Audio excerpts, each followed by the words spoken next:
Hello friends, my name is Medhavi and I'm Cost and Management Accountant.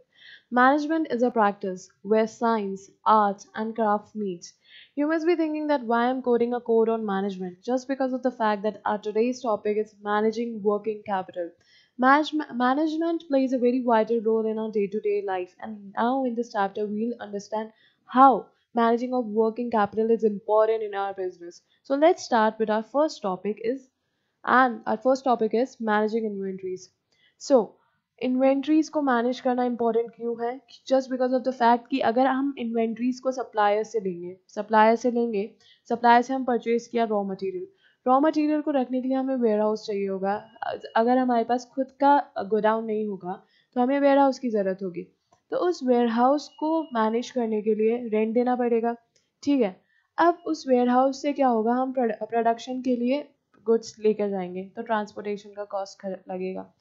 उसके बाद फिर हमने प्रोड्यूस किया, फिनिश गुड्स आ गए। फिनिश गुड्स को हमको क्या करना पड़ेगा, वापस से अपने स्टोर्स में रखना पड़ेगा जब तक वो सेल आउट नहीं होंगे। तो इस देखा जाए कि एक सर्कल चल रहा है इन्वेंट्रीज का, किस तरीके से वो हो रहा है। तो इन्वेंट्रीज हमारी कॉस्ट, इन्वेंट्रीज को परचेज करना, उसको वेयर हाउस में रखना, उसकी ट्रांसपोर्टेशन करना अपनी कहाँ तक, अपनी इंडस्ट्री तक।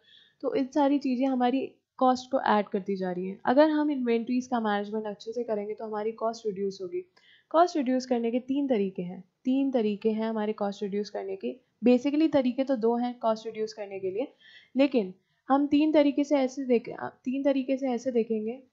लेकिन हम तीन तरीके से इसलिए देखेंगे कि just because of the fact कि ये तीन तरीके हमारी बुक में मेंशन है। कहाँ सी बुक में मेंशन है? बीपीपी और कापलान। ठीक है, तो आगे बढ़ते हैं। सबसे पहला है इकोनॉमिक ऑर्डर क्वांटिटी मॉडल। ये हम नेक्स्ट स्लाइड में डिस्कस करेंगे। Discount for bulk purchases. क्या होता है कि अगर हम सप्लायर से बल्क में सामान लेते हैं तो हमें सप्लायर कुछ ना कुछ डिस्काउंट देते हैं, तो हमें वो लेना चाहिए नहीं लेना चाहिए, वो सारी चीज़ें हमारे कॉस्ट को एडअप करती हैं। तो इस हिसाब से हमें एक डिसीजन लेना पड़ेगा। आप सोच रहे होंगे क्यों, डिस्काउंट मिल रहा है तो अच्छा ना अवेल करना चाहिए। नहीं, अगर बल्क में परचेज कर लिया तो मान लीजिए हमारी जैसे इन्वेंट्रीज, हमारे पास वेयर हाउस है। ठीक है, उस इन्वेंट्रीज को स्टोर करने के लिए हमारे पास वेयर हाउस है। तो एक कमरे की कैपेसिटी कितनी है कि उसमें सिर्फ 50 यूनिट्स जाएंगे, 50 यूनिट्स ऑफ रॉ मटेरियल जाएंगे। एक कमरे की कैपेसिटी इतनी है। अब मान लीजिए कि सप्लायर ने बोला कि अगर आप हमसे 1260 के अगर आप यूनिट्स ले लेंगे हमसे, तो आपको हम कितना डिस्काउंट दे देंगे, हम मान लीजिए हम 10% डिस्काउंट दे देंगे। अगर आपको मतलब 1260 के लिए हमें कितना पे करना था, हमें 1 लाख पे करना था। तो वो 1 लाख पे ना करके हमें अब कितना पे करना पड़ेगा, 90,000। ठीक है, अगर अपन ने 1260 यूनिट ले ली। अब वेयर हाउस के रेंट भी देखना पड़ेगा अपन को। ठीक है, अब एक रूम के लिए 50 यूनिट्स ही जा सकते हैं, तो हमें इतनी रूम लेना पड़ेगा ना कि वो 1250 यूनिट्स एडजस्ट हो पाए। 1260 यूनिट्स को एडजस्ट करने के लिए हमें एक और रूम एक्स्ट्रा लेना पड़ेगा। उस रूम की कॉस्टिंग तो उतनी होगी ना, चाहे उसमें आप 10 यूनिट्स रखो चाहे वो 20 यूनिट रखो। वो रूम अगर 5000 का मिल रहा है तो वो 5000 का ही मिलेगा ना, इरिस्पेक्टिव ऑफ द फैक्ट कि आप अंदर कितने यूनिट्स रख रहे हो। Maximum capacity is 50, but it's not mention that minimum अपन को इतना ही स्टोर करना पड़ेगा। नहीं, अगर आप 0 यूनिट्स भी रख रहे हैं तो भी आपको 5000 तो पे करना ही पड़ेगा ना। तो हमें ये देखना पड़ेगा कि वेयर हाउस का रेंट जो अगर हम पे कर रहे हैं वो ज़्यादा तो नहीं पे कर रहे हैं। अगर उसको ज़्यादा पे कर रहे हैं 10 यूनिट्स को एक्स्ट्रा सिक्योर करने के लिए, हम अगर अपन ज़्यादा रेंट पे कर रहे हैं तो ये डिस्काउंट तो फिर फालतू ही है ना। अपनी कॉस्ट को इतना मिनिमाइज नहीं कर पाया ना जितना मिनिमाइज करना चाहिए था। तो हमें ये डिसीजन लेना पड़ता है कि हमें बल्क परचेजेस करने चाहिए नहीं करने चाहिए। बफर इन्वेंट्रीज क्या होती है कि जैसे मान लीजिए मिनिमम इन्वेंट्रीज हमें कितनी स्टोर करनी चाहिए ताकि हमारा प्रोडक्शन हिंडर ना करे। मिनिमम इन्वेंट्रीज हमें कितनी स्टोर करनी चाहिए ताकि हमारा प्रोडक्शन हिंडर ना करे। तो ये सारी चीज़ें हम इसलिए लेते हैं काम में ताकि हमारी इन्वेंट्रीज बेटर मैनेज कर पाए। बेटर मैनेजमेंट बफर इन्वेंट्रीज एक तरीका है। ज़रूरी नहीं है कि आपको बफर इन्वेंट्रीज रखनी है नहीं रखनी है अपनी बिजनेस में, बट अगर आप रखते हैं तो एक तरीके से अपन ने कॉशन ले लिया। जैसे अपन मान लीजिए कि अपन किसी भी स्कूल में जाते हैं, एडमिशन करवाते हैं, तो स्कूल भी कुछ ना कुछ कॉशन मनी लेता है ना, तो ऐसे ही buffer inventory is a kind of a caution, that precaution that we have taken just because of the fact we do not face the loss in our production, क्योंकि प्रोडक्शन अगर रुक गया तो एक तरीके से वो लॉस ही होगा ना। ठीक है, अब अपन समझते हैं कि इकोनॉमिक ऑर्डर क्वांटिटी क्या होता है। Economic order quantity, as the word suggest, economic order quantities, quantity मतलब मिनिमम क्वांटिटी, मिनिमम नहीं, इतनी क्वांटिटी हमें जो परचेज करनी चाहिए ताकि हमारा कॉस्ट मिनिमम आए, उतनी क्वांटिटी जो हम परचेज करें ताकि हमारी ओवरऑल कॉस्ट मिनिमम आए, इज इकोनॉमिक ऑर्डर क्वांटिटी। ठीक है, एक और बार वापस से बोलती हूँ, उतनी क्वांटिटी जो हम परचेज करें ताकि हमारा इन्वेंट्री का कॉस्ट, ओवरऑल कॉस्ट मिनिमम आए। अब इन्वेंट्री को इस मॉडल का एक अजम्पशन होता है, एक तरीका है इस मॉडल को सॉल्व करने के लिए, वो है कि ऑर्डरिंग कॉस्ट और अपनी जो होल्डिंग कॉस्ट होती है वो मिनिमम हो। ऑर्डरिंग कॉस्ट क्या होती है? ऑर्डरिंग कॉस्ट वो कॉस्ट होती है जैसे अगर अपन जैसे सप्लायर को ऑर्डर प्लेस करते हैं, तो उस ऑर्डर को प्लेस करने के दौरान जो कॉस्ट लगी है वो होती है ऑर्डरिंग कॉस्ट। ऑर्डर को प्लेस करने से कौन सी कॉस्ट लगती है, आराम से समझते हैं। जैसे मान लीजिए कि सप्लायर को अगर अपन को सप्लायर को अपन ने ऑर्डर दिया, तो ऑर्डर देने के लिए जैसे मान लीजिए अपन ने एक टेलीफोन कॉल किया, तो वो telephone call it's an order cost, क्योंकि उस टेलीफोन से के थ्रू अपन ने कॉल किया, उस कॉल ड्यूरेशन में जितना भी अपनी टेलीफोन की cost I, that is ordering cost. उससे क्या हुआ, और जैसे मान लीजिए कि है ना, सप्लायर जो लॉरी बेचता है, ठीक है, सप्लायर एक लॉरी बेचता होगा ना, जैसे अपन ने सप्लायर को लॉरी भेजी कि है ना, हमें इस ट्रक में 20 क्वांटिटी ऑफ मटेरियल हमें सप्लाई कर दीजिए, तो उस लॉरी को भेजने के लिए क्या हो गया, वो ऑर्डर प्लेस करने के लिए अपन ने लॉरी भेजी, तो दैट इज उसकी जो ट्रांसपोर्टेशन कॉस्ट होगी, दैट इज ऑर्डरिंग कॉस्ट। तो ये सारी चीज़ें जो ऑर्डर करने में हमें मदद करती है, दैट इज ऑर्डरिंग कॉस्ट। तो अगर हमारी ऑर्डरिंग कॉस्ट मिनिमम होगी और हमारी कैरिंग कॉस्ट मिनिमम होगी, कैरिंग कॉस्ट क्या होती है? कैरिंग कॉस्ट वो कॉस्ट होती है जो कि हम इन्वेंट्री को कैरी करने में यूज़ करते हैं। इन्वेंट्री को कैरी करने में कौन सी कॉस्ट, जैसे वेयर हाउसिंग के रेंट अगर अपन पे करते हैं ना, that is carrying cost. Inventory को कैरी करने के अंदर जो कॉस्ट लगती है, इन्वेंट्री को कैरी करने के अंदर जो कॉस्ट लगती है, दैट इज कैरिंग कॉस्ट। तो हमारा मेन एम क्या होता है ईओक्यू का, to minimise the ordering cost and to minimise the carrying cost. ठीक है, that's the main aim of EOQ model. The formula of EOQ model is 2AO divided by C। अब आप सोच रहे होंगे कि यार ये तो डायरेक्ट आप फॉर्मूला बता रहे हो, जिसमें ए क्या होता है, एनुअल डिमांड, ओ होती है ऑर्डरिंग कॉस्ट, सी होती है कैरिंग कॉस्ट, और इसका अंडर रूट करना है, दैट इज ईओक्यू क्वांटिटी। नहीं नहीं, हम इस मॉडल को आज डिराइव भी करेंगे। जब मैं छोटी हुआ करती थी, कॉलेज में हुआ करती थी, तब मुझे भी है ना इस फॉर्मूले को लर्न करने में हमेशा डिफ़िकल्टीज होती थी।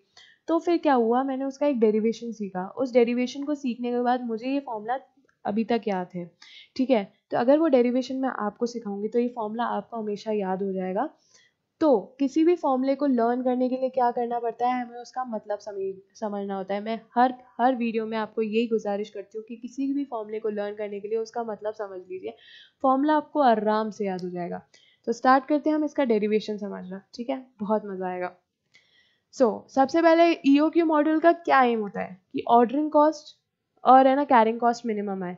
मिनिमम आए तो इसका मतलब ये समझते हैं कि ordering cost is equals to the carrying cost. Minimum आए का मतलब ये हो सकता है ना कि ordering cost is equals to the carrying cost, दोनों को मिनिमम करना है। तो अगर एक बार मान लीजिए कि अगर दोनों इक्वल हो जाएंगी तो सही, वो सेम रेट में आ जाएंगी तो वो मिनिमम हो सकती है ना। अगर वो दोनों सेम हो जाएंगी तो वो मिनिमम हो जाएंगी। ठीक है, ऑर्डरिंग कॉस्ट क्या होती है, नंबर ऑफ ऑर्डर्स आप प्लेस कर रहे हो into cost per order. Ordering cost number of orders, जैसे है ना सप्लायर को मैं साल में 20 बार ऑर्डर प्लेस करती हूँ और मेरे को एक ऑर्डर प्लेस करने के लिए 10 रुपये लगते हैं, तो मेरी ऑर्डरिंग कॉस्ट क्या हुई, 200 रुपये। और कैरिंग कॉस्ट क्या होती है कि नंबर ऑफ यूनिट्स आप जो कैरी कर रहे हो into carrying cost per unit. ठीक है, उसको कैरी करने के लिए यूनिट। अब अपन स्टार्ट करते हैं इसका डेरिवेशन। तो ऑर्डरिंग कॉस्ट को मैं ऐसे लिख सकती हूँ, नंबर ऑफ ऑर्डर्स, ऊपर से ही कॉपी कर रही हूँ मैं, number of orders into cost per order, which is equals to number of units to carry quantity। कितनी यूनिट्स अपन कैरी कर रहे हैं, into carry cost per unit.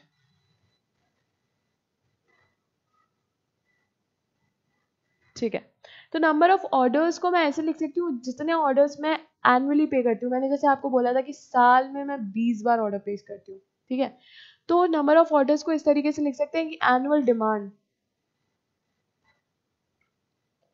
Upon ordering quantity.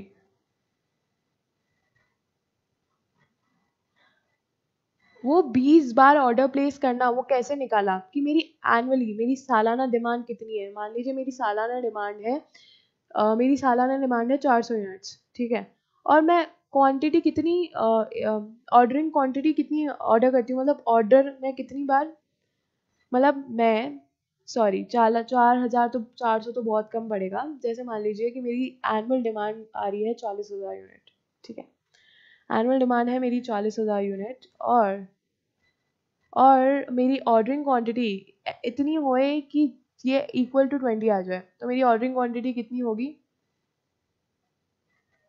2,000। तो मैं एक बार 20 बार मैं ऑर्डर कर रही हूँ, 20 बार मैं क्या ऑर्डर कर रही हूँ, 2,000 की क्वांटिटी ऑर्डर कर रही हूँ, ठीक है। तो ये हो गई मेरी नंबर ऑफ ऑर्डर्स 20। कैसे आए कि मेरी एनुअल डिमांड कितनी है 40,000, और मैं हर बार ऑर्डर करती हूँ तो कितनी क्वांटिटी ऑर्डर करती हूँ, वो होती है 2,000 यूनिट, तभी नंबर ऑफ ऑर्डर 20 है। Into cost per order, can I write cost per order is equals to O. Okay, अब number of units to carry quantity, it's a basic assumption of EOQ model कि जितना भी आप order करते हो ना उसका हाफ आप कैरी करते हो, जितना भी आप ऑर्डर करते हो ना उसका हाफ आप कैरी करते हो, ठीक है। That's a basic assumption of EOQ model. Into carrying cost per unit, can I write this C, ठीक है। Annual demand is equals to A, ordering quantity, quantity को क्यू लिख देते हैं, is into O, half of, that is half of O into C। अब मैं क्या करती हूँ, इसको इधर उधर थोड़ा सा कर देते हैं, ठीक है। तो ऐसे लिख सकते हैं 2, ये 2 उधर चला गया, 2AO, sorry it's a quantity not half.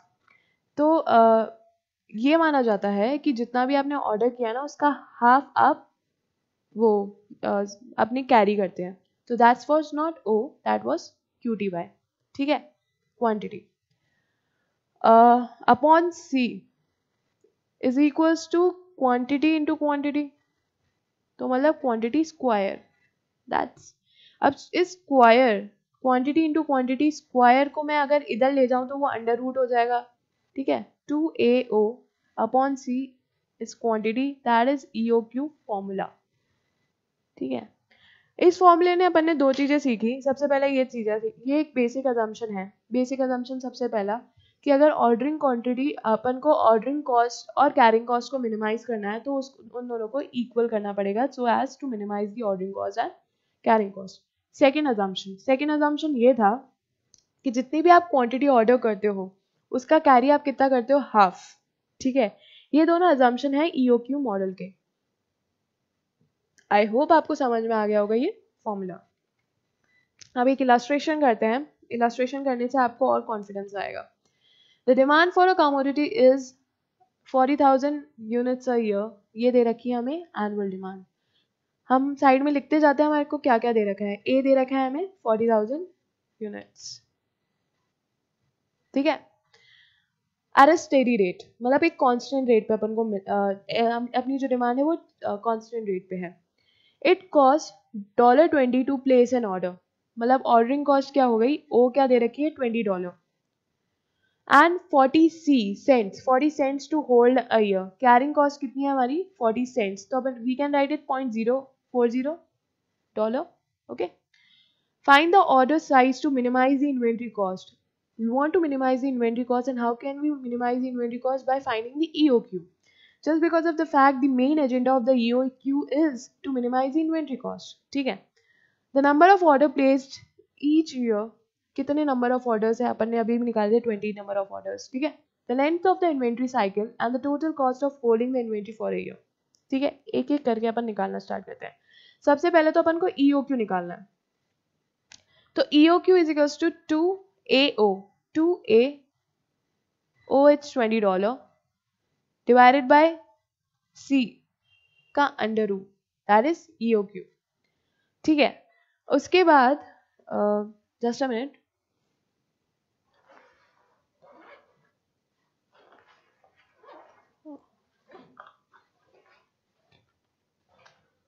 calculator, you have to use calculator. 2 into 40,000 into 20 divided by 0.40 that is equals to 40 lakh, yeah 40 lakh का under root that is 2000 units. तो EOQ अपन को क्या बताता है, यूनिट्स। ठीक है, अब अपन को निकालना है कि अपन को कितने ऑर्डर प्लेस करने पड़ेंगे। Number of order is equals to annual demand upon EOQ। Annual demand is 40,000 units divided by EOQ 2000 that is 20 units, 20 orders sorry। ठीक है, अपन को इन्वेंट्री साइकिल निकालना है। इन्वेंट्री साइकिल क्या होती है कि अपन कितनी जल्दी उसको यूज कर रहे हैं। ठीक है, तो they are 52 weeks in a year divided by 20 order.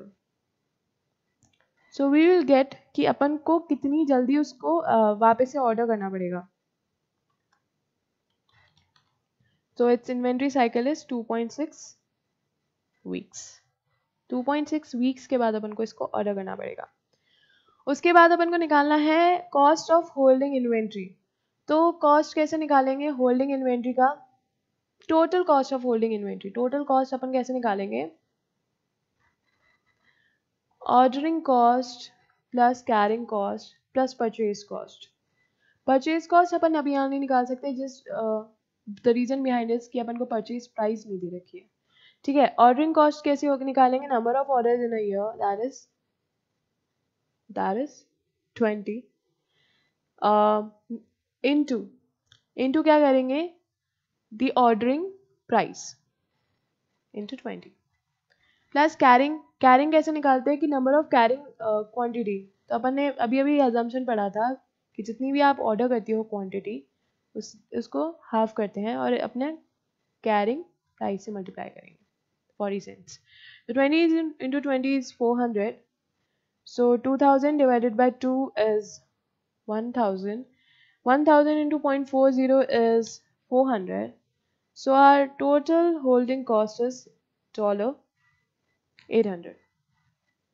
आगे समझ में, ऑर्डरिंग कॉस्ट कैसे निकाली, नंबर ऑफ ऑर्डर्स इनटू, अभी अभी अपन ने पढ़ा था ना ऑर्डरिंग कॉस्ट कैसे होती निकालती है, number of order into cost per orders. तो नंबर ऑफ ऑर्डर्स कितने हैं 20 into cost plus order is 20, 20 into 20 is equal to 400। Assumption अपन ने पढ़ा था कैरिंग कॉस्ट का कि जितनी भी ऑर्डर करते हैं अपन इन्वेंट्रीज उसकी हाफ अपन कैरी करते हैं, तो दैट इज 1000 इंटू 0.40 सेंट्स। ठीक है, 0.40 not cents. So 400 plus 400 is 800। So अब हमें बहुत अलग अलग टर्म्स भी डिस्कस करनी पड़ेगी। तो एक सिचुएशन में चलते हैं अपन, एक सिचुएशन में चलते हैं। जैसे सबसे पहले तो हम समझेंगे कि लीड टाइम क्या होता है।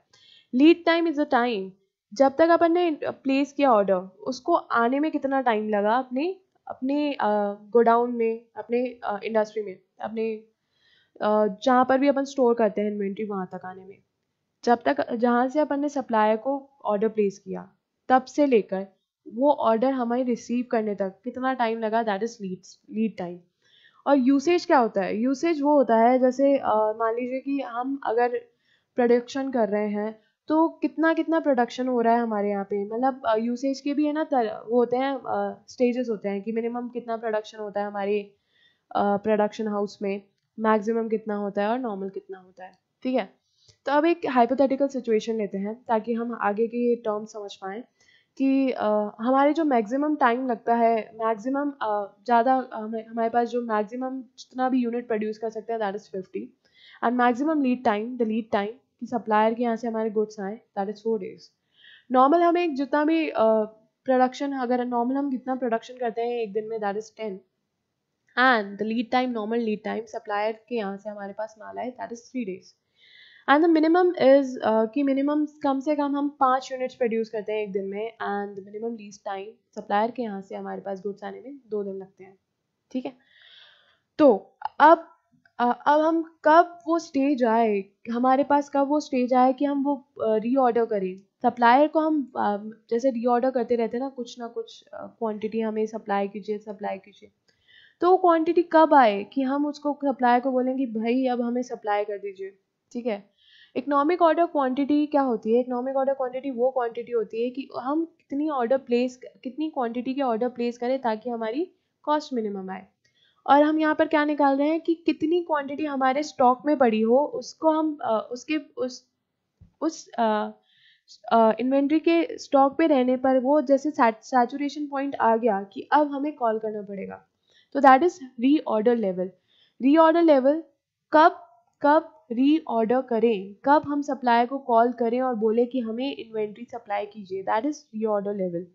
सो रीऑर्डर लेवल में क्या होता है कि सप्लायर जो हम जो बायर हैं रॉ मटेरियल के, वो पेसिमिस्टिक अप्रोच देते हैं। पेसिमिस्टिक अप्रोच क्या होता है? Pessimistic approach is positive approach. वो इसलिए लेते हैं कि पॉजिटिव अप्रोच नहीं, pessimistic approach is negative approach. वो नेगेटिव अप्रोच इसलिए लेते हैं कि मान लीजिए कि है ना ऐसी कैलामिटी आ गई, ऐसा कुछ हो गया कि है ना सप्लायर के यहाँ से है ना बहुत ज़्यादा टाइम लग गया उस गुड्स को आने में, तो ज़्यादा से ज़्यादा कितना टाइम होगा? 4 दिन, ठीक है। और ऐसे मान लीजिए कि हमारे पास किसी ने ऑर्डर प्लेस कर दिया और उसने बोला कि हमें अपनी मैक्सिमम प्रोडक्शन कैपेसिटी हमें प्रोड्यूस करना पड़ेगा, and our maximum production capacity is 15 units. Yes, तो रीऑर्डर तब करना चाहिए जब हमारे पास मैक्सिमम चीज़ें पड़ी हों, कि है ना अनकंडीशनल सिचुएशन को भी हम मीट आउट कर दिए। जैसे मान लीजिए कि है ना मैक्सिमम हमारे पास, मेरे कहने का मतलब है कि अगर हमारे पास मैक्सिमम 15 यूनिट्स पड़े हों और हम ये सोच रहे हैं कि मैक्सिमम 4 दिन लगेंगे उसको आने में, तब हमें रीऑर्डर करना चाहिए। तो रीऑर्डर लेवल निकालने के लिए अपन क्या करते हैं? सबसे पहले तो हम ये करते हैं, पेसिमिस्टिक अप्रोच फॉलो करते हैं, ठीक है।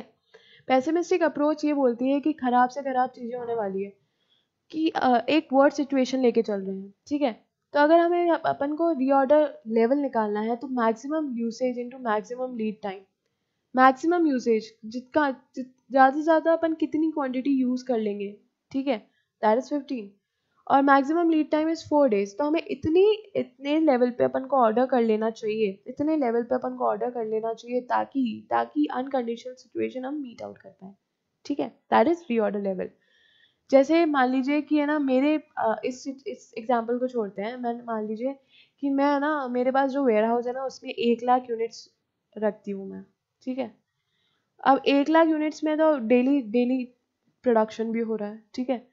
अब वो कितने लेवल पर मैं रीऑर्डर करूँ, ताकि मेरा प्रोडक्शन भी बंद ना हो, मेरे प्रोडक्शन में हिंड्रेंस ना आए और मेरी कॉस्ट मिनिमम ही रहे, मेरी कॉस्ट जो भी लग रही है वो मिनिमम ही रहे। तो वो कितने पे करना चाहिए? तो मेरे प्रोडक्शन में हिंडर ना आए और मेरी कॉस्ट भी इतनी रहे, तो मेरे को इस सिचुएशन में 15,000 यूनिट्स में अपन को रीऑर्डर कर लेना ही चाहिए। 15,000 यूनिट्स में अपन क्या करेंगे? अपन सप्लायर को कॉल कर देंगे और बोलेंगे कि भाई माल भेजो, ठीक है। तो इसका फॉर्मूला क्या हो गया? Maximum usage. और अपन पेसिमिस्टिक अप्रोच लेके चल रहे हैं, तो अपन क्या सोच रहे हैं कि ज़्यादा से ज़्यादा दिन लगेंगे उस सामान को हमारे यहाँ पर आने में। तो वो हो गया हमारा रीऑर्डर लेवल, ठीक है। मैक्सिमम इन्वेंट्री लेवल ये होती है कि अपन को ज़्यादा से ज़्यादा अपने वेयर हाउस में ज़्यादा से ज़्यादा अपन को कितना यूनिट्स अपन को रखना चाहिए, that is maximum inventory level. याद है कि मैंने वो बल्क डिस्काउंट का एक एग्जांपल दिया था 1260 यूनिट का। उसमें 10 यूनिट के लिए अपन को एक नया वेयर हाउस लेना पड़ रहा था, और अपन को रेंट तो उतना ही देना पड़ रहा था, 5,000, डिस्पाइट ऑफ द फैक्ट कि पहले 50 यूनिट्स के लिए अभी अपन 5,000 रेंट दे रहे थे, और अब 10 यूनिट्स के लिए भी अपन 5,000 रेंट दे रहे हैं, ठीक है। तो मैक्सिमम इन्वेंट्री लेवल वो लेवल होता है कि अपन ज़्यादा से ज़्यादा एक रूम में कितना सेव कर पाएंगे, वो होता है। तो उसके लिए क्या करना पड़ेगा? उसके लिए अपन को ये देखना पड़ेगा कि अपन अपने पास कितनी क्वांटिटी है अभी, ठीक है, अपन ने कितनी ऑर्डर क्वांटिटी कॉल के थ्रू मंगवाई है सप्लायर से, अपन के पास कितनी क्वांटिटी है अभी, अपने पन ने कितनी मंगवाई है। और क्या हो रहा है कि डेली बेसिस पे प्रोडक्शन तो चल ही रहा है ना, तो अपन डेली बेसिस पे प्रोडक्शन जितना चल रहा है अगर उसको अपन हटा लें, ठीक है, डेली बेसिस पे जितना चल रहा है अभी मेरे पास जितना है और जितना आने वाला है, that is the maximum inventory level, कि कितना अभी मैं स्टोर कर सकती हूँ, ठीक है।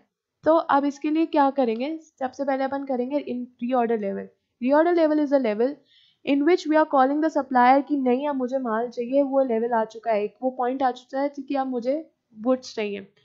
Plus reorder quantity, why we are adding the reorder quantity, just because of the fact कि अगर वो माल आएगा तो उसको अपन उस रूम में रखेंगे ही ना, ठीक है।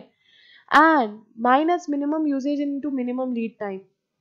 इस मिनिमम इन्वेंट्री लेवल पे ये अप्रोच रख रहे हैं कि जो हमारा प्रोडक्शन हो रहा होगा ना वो ज़्यादा वो कम से कम, मतलब मान लीजिए वो जो प्रोडक्शन हो रहा होगा वो कम यूनिट्स का हो रहा होगा। अगर मैक्सिमम अपन को निकालना है तो अपन को मिनिमम माइनस करना पड़ेगा ही ना, मैक्सिमम अगर अपन को निकालना है तो अपन को मिनिमम माइनस करने पड़ेगा। That's why we are minimising the minimum usage and minimum lead time, क्योंकि अपन को मैक्सिमम निकालना है, ठीक है।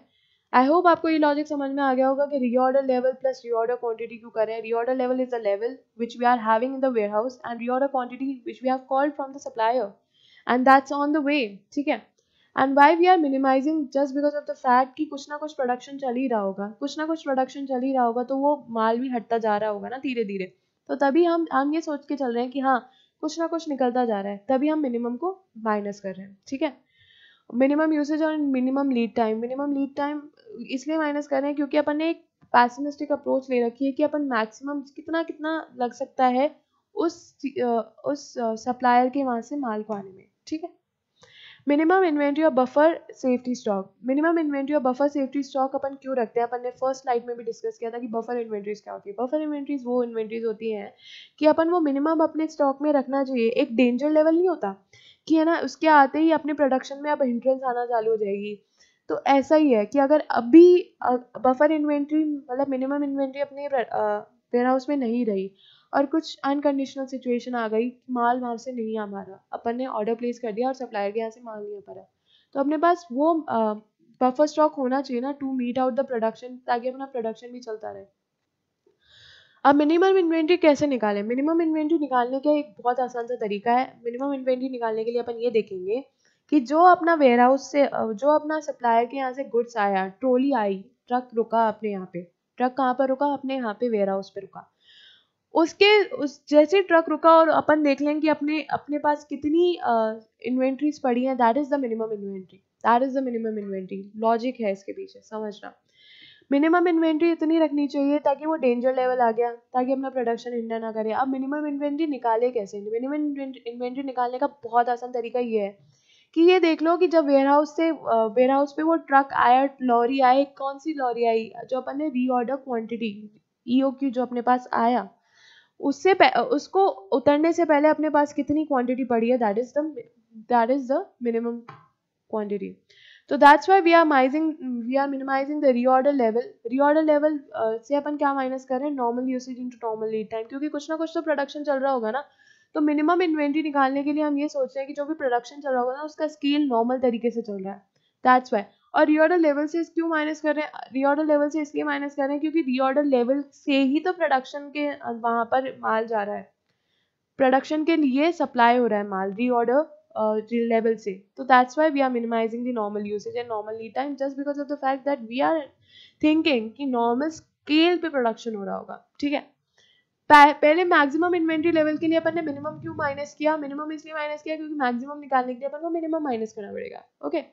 सो अब आते हैं एवरेज इन्वेंट्री। एवरेज इन्वेंट्री निकालने का एक सिंपल सा तरीका है अपने पास, बफर सेफ्टी स्टॉक, मतलब कितना मिनिमम अपने पास पड़ा है और जितना अपने पास जितना आपने रीऑर्डर करा है उसका अगर अपन हाफ कर देंगे तो we'll get our average inventory. Further अगर अपन को अंडरस्टैंड करना है अच्छे से तो अपन क्या करेंगे, क्वेश्चन करेंगे, ठीक है।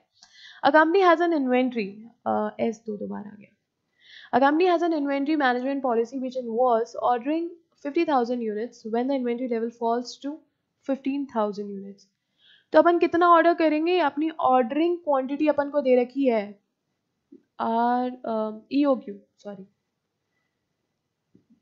और रीऑर्डर लेवल दे रखा है अपन को, ठीक है। Forecast demand to meet production requirements during the next year is 3,10,000 units. अपन को लग रहा है कि अपना जो डिमांड आएगा ना वो 3,10,000 यूनिट्स आएगा। You should assume a 50 week a year and that demand is constant throughout the year। मतलब एक साल में 50 वीक है, हमें ये अज्यूम करना है, और जो डिमांड होगी वो कांस्टेंट होगी। जो एनुअल डिमांड हमें दे रखी है हमारी रिक्वायरमेंट की एनुअल डिमांड जो हमें दे रखी है that is 3,10,000 and we have to assume there are 50 weeks in a year. Order are received 2 weeks after being placed with the supplier. Order का लीड टाइम हमें दे रखा है 2 वीक्स, ठीक है। What is the average inventory level? Average inventory level निकालना है अपन को। तो अपन ने average inventory level का भी अभी फॉर्मूला देखा था, buffer stock plus economic order quantity divided by 2। तो economic order quantity तो अपन को दे रखी है, अपन को निकालना है buffer stock। और buffer stock का फॉर्मूला क्या होता है? buffer stock is the minimum level of inventory। तो buffer stock कैसे निकालेंगे अपन? reorder level that is given 50,000 units plus minus normal usage into normal lead time। Normal lead time is also provided to us, that is 2 weeks। What हमें क्या नहीं दे रखा? हमें usage नहीं दे रखा। कोई नहीं, हम निकाल लेंगे। हम कैसे निकाल लेंगे?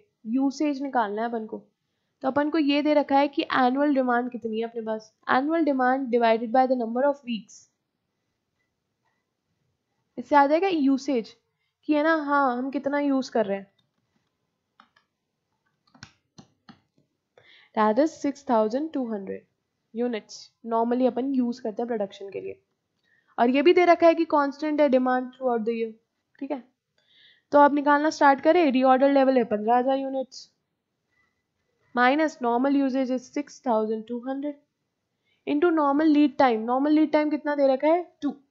तो अपन के पास क्या आ जाएगा? अपने पास आ जाएगा मिनिमम इन्वेंट्री लेवल। इससे 6,200 इंटू 2 माइनस 15,000 दैट इज 2,600। अब अपन निकालते हैं average inventory.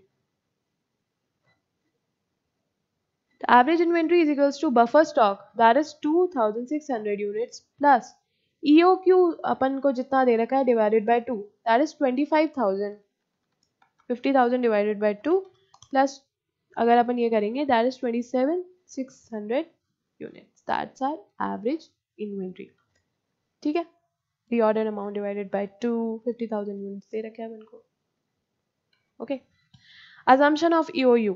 Assumption of EOU क्या होते हैं? कुछ assumption अपन ने पहले डिस्कस कर लिए थे। कुछ assumption यहाँ पे है कि परचेज प्राइस हमेशा कांस्टेंट होनी चाहिए और डिमांड और लीड टाइम कांस्टेंट होनी चाहिए, और हमें पता होना चाहिए minimum maximum normal lead time हमें पता होना चाहिए, हमें ऐसी डिमांड पता होना चाहिए, और no buffer stock inventory held. Buffer stock हो भी सकता है, नहीं भी हो सकता है, ठीक है। तो जो लास्ट वाला assumption है ना वो ज़्यादा इंपॉर्टेंट नहीं है, तो इसको अपन इग्नोर भी कर सकते हैं, ठीक है। Possibility of stock out. Stock out क्या होता है? स्टॉक आउट वो एक फ्रेज होता है जिसमें क्या क्या हुआ कि हमें इन्वेंट्री की ज़रूरत थी लेकिन अपनी इन्वेंट्री हमारे पास थी नहीं। जैसे मान लीजिए कि हमारे वेयर हाउस में हमारे पास अभी 10,000 यूनिट्स पड़े हैं लेकिन प्रोडक्शन करने के लिए हमें 12,000 यूनिट्स की ज़रूरत है। तो स्टॉक आउट कितना हुआ? 2,000 यूनिट का। दैट इज स्टॉक आउट कि हमें इन्वेंट्री की ज़रूरत थी लेकिन अभी हमारे पास नहीं है। Stock outs are defined as the number of units not available in the inventory when required, ठीक है। अब अपन करेंगे इफेक्ट ऑफ बल्क डिस्काउंट कि हमें बल्क डिस्काउंट लेना चाहिए या EOQ order quantity, EOQ quantity हमें ऑर्डर करनी चाहिए, हम ये देखेंगे इस क्वेश्चन के थ्रू, ठीक है। तो बल्क डिस्काउंट क्या होता है कि एक सप्लायर ने हमें एक डिस्काउंट दिया कि अगर हम इतनी पर्टिकुलर यूनिट्स परचेज करेंगे तो हमें वो इतना परसेंटेज ऑफ डिस्काउंट देगा, ठीक है। तो अब क्वेश्चन करते हैं। The annual demand for an inventory is 125 units. Annual demand is given to us. The item cost purchase price जो कि है $200 a unit to purchase. The holding cost for an inventory for 1 unit is 15% of the unit cost. What is the unit cost? $200 into 15%. We will get holding cost. Ordering cost is $300. The supplier offers 3% discount for an order of 60 units or more, and a discount of 5% for an order of 90 units or more. What is the cost minimizing order size? हमें कितना order करना चाहिए कि हमारी जो cost आए वो minimum आए। तो सबसे पहले तो अपन EOQ निकालेंगे, क्योंकि अपन ने पढ़ रखा है कि EOQ में जो हमारी इन्वेंट्री लेवल होती है, हमारी जो होल्डिंग कॉस्ट होती है और कैरिंग कॉस्ट, वो मिनिमम आती है। ठीक है, तो सॉल्यूशन स्टार्ट करते हैं EOQ निकालने के लिए। तो EOQ निकालने के लिए अपन को क्या करना पड़ेगा, 2AO up divided by C का अंडर रूट। ठीक है, तो एनुअल हमें डिमांड दे रखी है 125 यूनिट्स। आइटम के कॉस्ट दे रखे हैं, नो नीड, हमें यूनिट्स चाहिए होते हैं EOQ निकालने के लिए, तो परचेज प्राइस की कोई ज़रूरत नहीं होती है। होल्डिंग कॉस्ट दे रखी है हमें 15% ऑफ क्या, ऑफ $200। ठीक है, और हमें ऑर्डरिंग कॉस्ट दे रखी है $300। तो 200 का 15% करते हैं, दैट इज 30। तो EOQ कितनी आ गई, EOQ आ गई 2 × 125 × 300 डिवाइडेड बाय 30 का अंडर रूट। तो अपने पास नंबर ऑफ क्वांटिटीज आ जाएंगी कि कितनी अपन को ऑर्डर करनी चाहिए। 2 × 125 at a time, 300 divided by 30 का अंडर रूट, दैट इज 50। तो मतलब अपन को 50 यूनिट्स ऑर्डर करनी चाहिए एट अ टाइम, ताकि अपनी कम आए according to the EOQ model. ठीक है, तो अपन कॉस्ट निकाल देते हैं, टोटल कॉस्ट। तो अपन को पता चलेगा कि अगर EOQ क्वांटिटी अपन ऑर्डर करें तो हमारी टोटल कॉस्ट कितनी बढ़ेगी। तो परचेज कॉस्ट कितनी हुई, परचेज तो हम 125 यूनिट्स ही करेंगे ना, अलग अलग टाइमिंग पे, लेकिन कर तो 125 यूनिट्स रहे हैं। ठीक है, इंटू 200। ऑर्डरिंग कॉस्ट क्या होती है, number of order placed in a year into ordering cost per unit. तो number of orders placed in a year कैसे निकालेंगे, नंबर ऑफ ऑर्डर्स निकालने के लिए अपन क्या करेंगे, annual demand divided bye EOQ quantity. So here we will get the ordering number of orders, that is 2.5 orders into ordering cost। ठीक है, और ऐसे ही अपन कैरिंग कॉस्ट भी ऐड कर देंगे। इन तीनों को ऐड करने के बाद अपन अपनी बात क्या आ जाएगी, टोटल इन्वेंट्री कॉस्ट आ जाएगी। तो carrying cost is holding inventory half होती है, ठीक है, into 30 is the carrying cost. 125 × 200 25,000। ठीक है, into 2.5 × 300 that is 750 and 25 × 30 that is 750। देख रहे हैं आप, ऑर्डरिंग कॉस्ट और कैरिंग कॉस्ट सेम आ रही है EOQ में। getting what I'm trying to say। so अगर इन तीनों को प्लस करेंगे तो अपने पास कितना आ जाता है, 25,000 plus 750 plus 750 that is 26,500। अब अपन देखते हैं कि अगर अपन सप्लायर का वो जो सप्लायर ने जो डिस्काउंट दिया है अगर अपन वो लेते हैं तो अपने पास अपनी टोटल इन्वेंट्री कॉस्ट कितनी आएगी, बल्क डिस्काउंट लेना चाहिए या नहीं लेना चाहिए। ठीक है, तो अब सप्लायर क्या बोलता है, 3% डिस्काउंट दूंगा अगर 60 यूनिट्स परचेज करोगे। तो मतलब परचेज कॉस्ट तो वही रहेगी ना, परचेज तो अपन 125 यूनिट्स ही करेंगे। ठीक है, पर अगर 60 एक साथ खरीदोगे ना तो अपन को डिस्काउंट मिलेगा, ये कह रहा है वो। ठीक है, तो परचेज कॉस्ट तो वही रहेगी 125 × $200।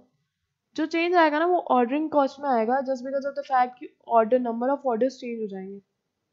कैसे चेंज होंगे, 125 यूनिट्स मंगवाना है अपन को। ठीक है, लेकिन एट अ टाइम अपन कितने मंगा रहे हैं, 60 यूनिट्स, तो नंबर ऑफ ऑर्डर्स चेंज हो गए ना, इनटू $300।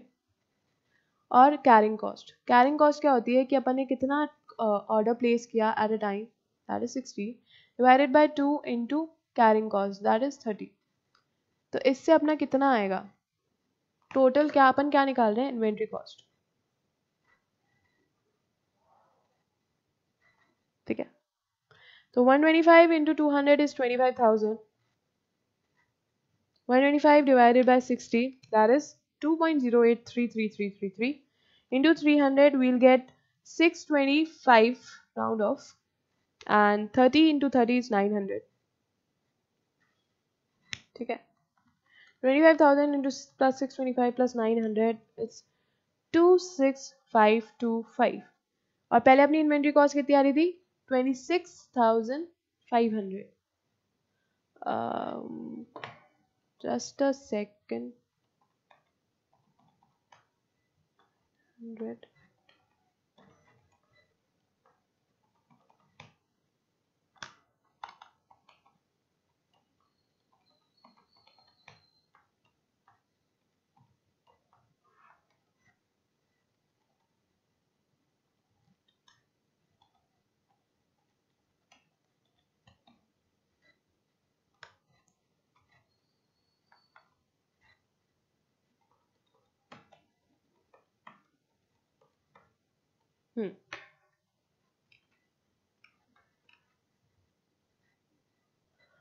अब अपन देखेंगे कि है ना, अगर अपन डिस्काउंट लेते हैं, अगर अपन बल्क डिस्काउंट का वो ऑप्शन लेते हैं तो हमारी कॉस्ट कितनी बैठेगी। ठीक है, तो सप्लायर ने 3% डिस्काउंट ऑफर किया है अगर अपन 60 यूनिट्स एट अ टाइम खरीदेंगे। ठीक है, तो परचेज प्राइस, सबसे पहले अपन परचेज कॉस्ट निकालते हैं। डिस्काउंट मिल रहा है अपन को, याद रखिएगा, तो परचेज कॉस्ट उसके अकॉर्डिंगली कम होगी। तो 25,000 का 97%, क्योंकि 3% डिस्काउंट मिल रहा है, that would be our purchase cost. 25,000 कहाँ से आया? 25,000 कहाँ से आया? 125 into $200, दैट इज 25,000। सो अपनी परचेज कॉस्ट अकॉर्डिंगली चेंज हो गई 24,250। Okay, ordering cost, number of orders placed in a year, वो कैसे निकालेंगे? 125 यूनिट्स अपन को चाहिए एनुअली, और एक बार में अपन 60 यूनिट्स निकाल रहे हैं, into ordering cost, that is equals to 125 divided by 60, 2.083333 into 300, we'll get round of 625. Okay, and carrying cost was 50% of purchase cost, right? Yeah, so मैं ऐसे लिख सकती हूँ, नंबर ऑफ कैरिंग क्वांटिटी कितनी होगी? 60 डिवाइडेड बाय 2, हाफ होती है, assumption के हिसाब से अपन यही निकालते हैं कि जितनी भी हमारी हम क्वांटिटी कैरी करते हैं वो हाफ होती है ऑर्डरिंग की। ठीक है, इनटू 15% ऑफ क्या? 97% ऑफ 200। मैम 97 क्यों कर रहे हो? क्योंकि डिस्काउंट मिल रहा है भाई, डिस्काउंट मिल रहा है, तो 200 रुपये थोड़ी होगी अब परचेज प्राइस, वो कम होगी। ठीक है, अकॉर्डिंगली तो अपना ये आ गया पूरा, इसको सॉल्व करने के बाद 873। तो अपनी टोटल इन्वेंट्री कॉस्ट कितनी बैठी? अपनी टोटल इन्वेंट्री कॉस्ट बैठेगी 24,250 प्लस 625 प्लस 873, दैट इज 25,748। भाई ये तो ज़्यादा आ रही है या कम आ रही है? कम आ रही है, बल्क में परचेज करो, कम आ रही है। तो अपन को बल्क में परचेज करनी चाहिए नहीं करनी चाहिए? बताओ बताओ बताओ बताओ बताओ, करना चाहिए।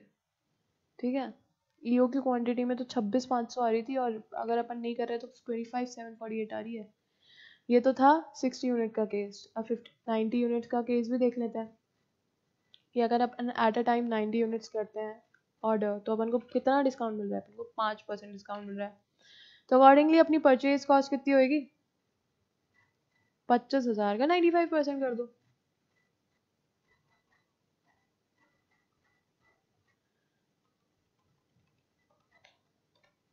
टू 3,750। ऑर्डरिंग कॉस्ट कैसे होगी? Number of orders in a year, कैसे निकालें भाई? 125 divide by 90, at a time 90 कर रहा है, इनटू $300, कितना आया? निकालो जब तक। और कैरिंग कॉस्ट कैसी हुई? कैरिंग कॉस्ट कैसी हुई? 95% ऑफ 15% ऑफ, रुको मिटाते हैं पहले से। ठीक है, 15% ऑफ 95% ऑफ 200, क्योंकि अपनी परचेज कॉस्ट चेंज हो गई, इनटू कैरिंग क्वांटिटी कैसी हो, कितनी होगी? 90 डिवाइडेड बाय 2, 45। ठीक है, तो सबसे पहले अपन ऑर्डरिंग कॉस्ट निकालते हैं। 125 divided by 90, that is equals to 1.388888 into 300, round off कर रहे हैं, 1417 लिखते हैं ऐसे। और अकॉर्डिंगली अपनी कैरिंग कॉस्ट को अगर अपन सॉल्व करें तो आता है 1282.5। अब टोटल इन्वेंट्री कॉस्ट कितनी बैठी वो देखते हैं। 25449.5। भाई 90 यूनिट्स भी ले लो एक साथ ही, बल्क डिस्काउंट आ रहा है लेकिन अपनी टोटल इन्वेंट्री कॉस्ट तो कम ही आ रही है ना, अपन को बल्क डिस्काउंट लेना चाहिए। क्यों लेना चाहिए? क्योंकि अपनी टोटल इन्वेंट्री कॉस्ट कम आ रही है। ठीक है, तो बल्क डिस्काउंट का भी आप यूसेज समझ चुके होंगे।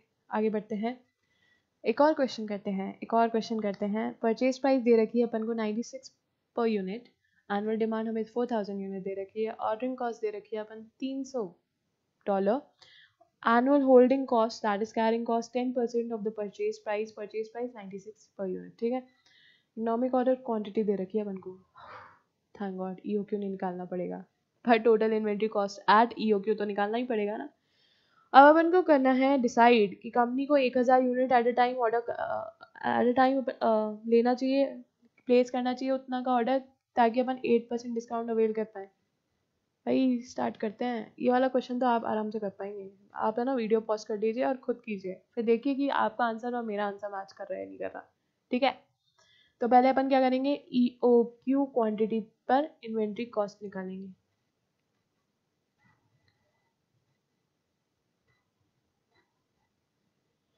तो वो कैसे निकालते हैं, वो अपन क्या करेंगे, परचेज कॉस्ट पहले ऐड करेंगे। ऐसा करते हैं, इसको 2 पार्ट्स में डिवाइड कर देते हैं। ठीक है, तो एक ही पेज में हो जाएगा। तो परचेज कॉस्ट कितनी हुई, 4000 यूनिट्स इंटू $96। ठीक है, carrying cost 10% of the purchase price that is 9.6, है ना, या तो 9.6 इंटू ईओक्यू कितनी ऑर्डर की उसका हाफ होता है, और ऐसे ही ऑर्डरिंग कॉस्ट निकाल लेते हैं। तो number of order placed in a year 4000 divided by 500, तो आ गया अपने पास 8 order placed in a year into ordering cost is 300। तो अगर अपन टोटल करते हैं इन सब का तो अपनी इन्वेंट्री कॉस्ट आ जाएगी।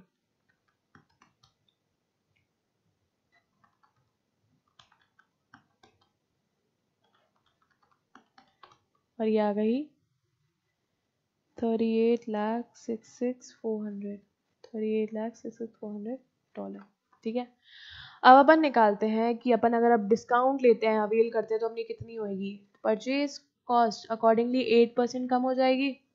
ठीक है, तो पहले जितना भी आया उसका 92% कर देते हैं, that is 4000 into 96 which is equals to 3,84,000। 3,84,000 का अगर अपन 92% कर दें तो अपनी परचेज कॉस्ट आ जाएगी विच इज 3,53,280। उसके बाद अपन कैरिंग कॉस्ट ऐड करते हैं भाई। तो नंबर ऑर्डर कितना प्लेस किया, 1000 यूनिट का, डिवाइडेड बाय 2 इंटू, अब 8% डिस्काउंट अपनी कितने पे आया, 96 पर 8% डिस्काउंट देखते हैं, तो अपनी कॉस्ट कितनी बैठी अब 88.32, इसका 10% that is a carrying cost.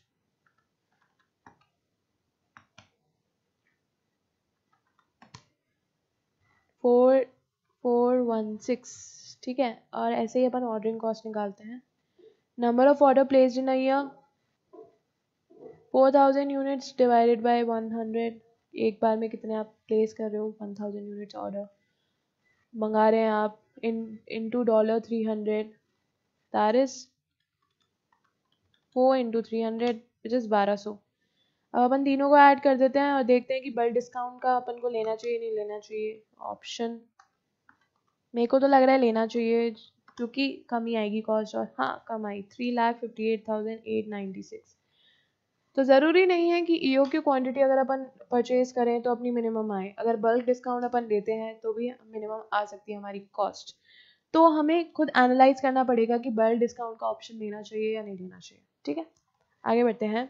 Just in time just in time में क्या पॉलिसी होती है कि है ना, प्रोड्यूसर को जब भी गुड्स चाहिए ना तो सप्लायर लेटेस्टली उसको प्रोवाइड कर देगा। लेटेस्ट टाइम, ज़्यादा से ज़्यादा कम से कम कितने टाइम में वो सप्लायर गुड्स प्रोवाइड कर सकता है। जैसे कि है ना, अगर आप है ना अभी हाल फिलहाल एग्जांपल ले लीजिए, जैसे अगर आप अमेजोन के प्राइम मेंबर हैं तो आपको कम टाइम मिलता है डिलीवरी का। डिलीवरी आपको कम जल्दी जल्दी मिल जाती है, और डिलीवरी चार्जेस भी बहुत मिनिमम लगते हैं या बिल्कुल नहीं लगते। तो वो होता है जस्ट इन टाइम। सप्लायर जल्दी से जल्दी आपको कुछ प्रोवाइड कर दे। इससे क्या होता है, हमारी जो कैरिंग कॉस्ट होती है वो अपने आप ही मिनिमम हो जाती है, और हमारी इन्वेंट्री का मैनेजमेंट अच्छे से हो जाता है। ठीक है, तो that is just in time. और अपन क्या होता है, इन्वेंट्री अगर वेयर हाउस में खड़े खराब रखे रखे ख़राब भी नहीं होती है, तो हम सप्लायर से उसी समय पे मंगवाएं जब हमें ज़रूरत हो या जब हमें कस्टमर ने ऑर्डर प्लेस किया। That is just in time. Topic number 2 is managing accounts receivable. अभी तक अपन ने सीखा कि इन्वेंट्रीज को कैसे मैनेज करें। अब अपन सीखते हैं कि अकाउंट्स रिसीवेबल। अकाउंट्स रिसीवेबल कौन कौन होते हैं भाई? डेटर्स जिनको अपन ने सेल किया है, तो उनको कैसे मैनेज करें। अकाउंट्स रिसीवेबल को मैनेज करने के बहुत बहुत बहुत ज़्यादा है ना, मतलब सेट्स ऑफ रूल्स होते हैं जो अपन को फॉलो करने चाहिए। बहुत सारे नहीं होते, बहुत मिनिमम होते हैं। डराने के लिए बोला था कि बहुत सारे होते हैं। बहुत तरीके होते हैं जिससे अपन अकाउंट्स रिसीवेबल को मैनेज कर सकते हैं। ठीक है, रूल्स नहीं होते, तरीके हैं अपने पास। तो जो अपन को बेस्ट सूटेड होगा बिजनेस के लिए अपन वो यूज़ करते हैं। ठीक है, तो अकाउंट्स रिसीवेबल हमारे बिजनेस में बहुत वाइटल रोल प्ले करते हैं, क्योंकि सेल्स हमारी बिजनेस का बहुत इंपॉर्टेंट पार्ट है। तो हमको प्रॉपरली उसको नोट करना चाहिए, केयरफुली एग्जामिन करना चाहिए। अपन को क्या करना चाहिए, क्रेडिट रेटिंग देनी चाहिए कस्टमर को। क्रेडिट रेटिंग वो रेटिंग होती है कि कौन सा कस्टमर टाइम पर पेमेंट कर रहा है, कौन सा कस्टमर बहुत धीरे से आराम से और परेशान करके पे कर रहा है। तो जो परेशान करके पे कर रहा है ना, उसको क्रेडिट रेटिंग सबसे लो देनी चाहिए, और जो अच्छे से दे रहा है पेमेंट उसको क्रेडिट रेटिंग हाई करनी चाहिए। तो क्रेडिट रेटिंग क्या होता है, इन हाउस अगर अगर अपन अपनी in house in factory credit rating करेंगे तो अपन को पता चलेगा ना कि अपन को किस कस्टमर को सप्लाई करना चाहिए और किस कस्टमर को नहीं करना चाहिए, so as to avoid the risk of bad debts. ठीक है, और क्या करना चाहिए, और हमें एनालाइज करना चाहिए अपने रिकॉर्डिंग्स को, जल्द अकाउंट्स रिसीवेबल्स के रिकॉर्ड्स को ऑन फ्रीक्वेंटली बेसिस, ताकि हमारे बैड डेट्स ना होए। ठीक है, और हम ये देख पाएँ कि हमने क्रेडिट टाइम जो हमने उनको दे रखा था। क्रेडिट टाइम क्या होता है कि हम बोलते हैं कस्टमर को कि आराम से 30 दिन में पे कर देना, आराम से 45 दिन में पे कर देना। तो अपन ने जो क्रेडिट टाइम दे रखा है वो आ तो नहीं गया है, अपन को पेमेंट आने वाली तो नहीं है। तो ये हमें सब चीज़ें फ्रीक्वेंटली बेसिस पे रिकॉर्ड और चेक करनी पड़ेगी, और रिकॉर्ड भी करनी चाहिए। ठीक है, तो सबसे पहले क्या करेंगे अपन, असेसिंग क्रेडिट वर्थीनेस। हम क्रेडिट रेटिंग करेंगे, हम ये देखेंगे कि है ना हम ये देखेंगे कि कस्टमर इज एलिजिबल टू पे और नॉट। भाई अपन सेल तो कर रहे हैं पर उसके पास हैसियत है नहीं है उसको पे करने की, वो अफोर्ड कर पाएगा नहीं कर पाएगा। क्योंकि अपन है ना चैरिटी के लिए तो बिजनेस नहीं खोल रखा ना अपन ने, इन इन शॉर्ट प्रॉफिट कमाने के लिए तो बिजनेस खोल रखा है। अब प्रॉफिट कैसे कमाएंगे, जब अपनी सेल्स प्रॉपर्ली होगी। और सेल्स प्रॉपर्ली कैसे हो सकती है, जब अपन जो सेल कर रहे हैं उसका अपने पास पैसा आ रहा है, पैसा आ रहा है कि नहीं आ रहा है, तो हमें वो देखना पड़ेगा। ठीक है, तो सबसे पहले क्या करेंगे, क्रेडिट वर्थीनेस देखेंगे कि सामने वाला जो कस्टमर है जो हमसे गुड्स ले रहा है, whether he can pay us money or not within the credit limit which we have allotted to him or her। मतलब 30 दिन में वो पे कर पाएगा नहीं कर पाएगा, हमें वो देखना पड़ेगा। आप क्रेडिट वर्थीनेस कैसे देखेंगे, विजय माल्या एक टाइम में बहुत अमीर इंसान था, और अब अगर उसकी क्रेडिट वर्थीनेस देखेंगे तो जीरो है, क्योंकि वो बैंक्स के लोन्स पे नहीं कर पा रहा जो उसने लोन्स अवेल किए थे। ठीक है, तो प्रेस रिलीज से हमें पता चलेगा कि क्रेडिट वर्थीनेस है या नहीं है। तो we have to see the daily on कि उस पर्टिकुलर कंपनी को जिसको अपन ने सप्लाई किया है माल, उससे रिलेटेड कोई प्रेस रिलीज तो नहीं आई है। ठीक है, और हमें ये देखना पड़ेगा कि है ना कस्टमर की फाइल्स अपन प्रॉपरली मेंटेन कर रहे हैं नहीं कर रहे हैं। अपन ये देख रहे हैं कि अपन ने उसको कितना माल अभी तक सप्लाई किया है, वो अपन प्रॉपरली मेंटेन कर रहे हैं नहीं कर रहे हैं। जो भी न्यू कस्टमर्स होते हैं ना जो कि अभी अननोन है, उनकी क्रेडिट लिमिट कम रखनी चाहिए। अपन ये बोल सकते हैं उनको ज़्यादा कि 5 दिन में पे कर दो या 2 दिन में पे कर दो, उनको ज़्यादा क्रेडिट लिमिट नहीं देनी चाहिए, क्योंकि रफू चक्कर हो जाए अपन को तो पता ही नहीं चलेगा। ठीक है, और न्यू कस्टमर को ये बोलना चाहिए कि इनकेस अगर आप पे नहीं कर पाए तो आप नाम बता दीजिए, रेफरेंसेस दे दीजिए कि आप पे नहीं कर पाए तो वो आपके बिहाफ पे कर देंगे। ठीक है, that is all assessing credit worthiness. ठीक है, extension of credit, extension of credit जैसे मान लीजिए कि है ना, एक्सटेंशन ऑफ क्रेडिट क्यों करते हैं? सबसे पहले तो ये सोचना पड़ेगा, क्रेडिट के लिमिट अगर अपन ने 30 दिन कर रखा है, अब उसको बढ़ा के अपन 45 दिन करना चाहते हैं, that is extension of credit. So why we are doing it extension of credit? So as to increase our sales. Customers तभी आएंगे अपने पास जब अपन उनको ज़्यादा क्रेडिट टाइम देंगे. क्यों क्यों क्यों, आपके मन में ये सवाल आ रहा होगा. Just because of the fact कि जो बिजनेस होती है ना, उनके पास वर्किंग कैपिटल कम होता है. वो जो भी बिजनेस, बड़े बड़े बिजनेस वो खेलते हैं ना, वो मनी सप्लाई में ही खेलते रहते हैं.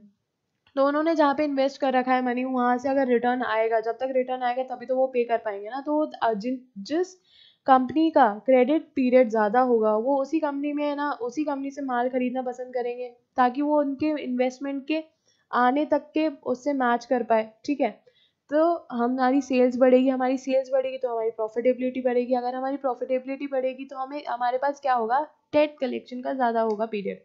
और इससे हमें क्या करना पड़ेगा, हमें वर्किंग कैपिटल मैनेज करना पड़ेगा. हमारी बिजनेस के अंदर हमें करंट असेट इतने रखने पड़ेंगे ताकि हमारी जो क्रेडिट की जो वो टाइम लिमिट है उसमें अपन जी पाए. That is extension of credit. तो अगर अगर अपन एक्सटेंशन ऑफ क्रेडिट दे रहे हैं तो उसके अकॉर्डिंग हमें उसकी स्टेप्स भी लेने पड़ेंगे. ठीक है, अब आते हैं एक और एग्जांपल पे. ठीक है, कि क्रेडिट को अवेल करना चाहिए, क्रेडिट का अगर अपन ने टाइम ड्यूरेशन बढ़ा दिया तो इससे बिजनेस को क्या फ़ायदा होता है, ये समझेंगे हम इस एग्जांपल के through. X company is considering a change in the credit policy which will result in the average collection period from 1 month to 2 months. So the X company is increasing the credit policy. The extension of credit is going on here from 1 month to 2 months. The relaxation in the credit is expected to produce an increase in the sale each year amounting to 25% of the current sale. If we are extending our credit period, then we are able to increase our sale. How much? 25% of the credit sale. So selling price per unit हमें $10 दे रखा है, variable cost दे रखा है, तो contribution आ जाएगा selling minus variable cost, that is 1.5, that is our contribution per unit. Current annual sales दे रखे हैं 24 lakh. The required rate of return on the investment is 20%. What we are required, हमने जितना इन्वेस्ट किया उसमें हमारा 20%, जितनी भी लागत लगी उसमें 20% आ जाए रिटर्न. ठीक है, हम इतना चाहते हैं. Assume 25% increase in the sales would result in the additional inventories. अगर 25% increase करेंगे तो हमारी इन्वेंट्रीज भी हमें उस हिसाब से मेंटेन करनी पड़ेगी. उस हिसाब से हमें इन्वेंट्रीज मेंटेन करनी पड़ेगी. करेंगे तो $1 लाख का हमारे पास इन्वेंट्री का कॉस्ट आएगा. और हमारे पास जो अकाउंट्स रिसीवेबल, हमारे जो अकाउंट्स पेबल होंगे वो हमें 20,000 यूनिट्स का फ़ायदा देंगे. अगर हम उनसे ज़्यादा इन्वेंट्री परचेज करेंगे तो हमें 20,000 तक का वो फ़ायदा देंगे. एडिशनल अकाउंट्स पेबल फ़ायदा नहीं देंगे, हमें इतना कॉस्ट और लगेगा. ठीक है, हाँ, तो हमें एडवाइस करना चाहिए, हमें एडवाइस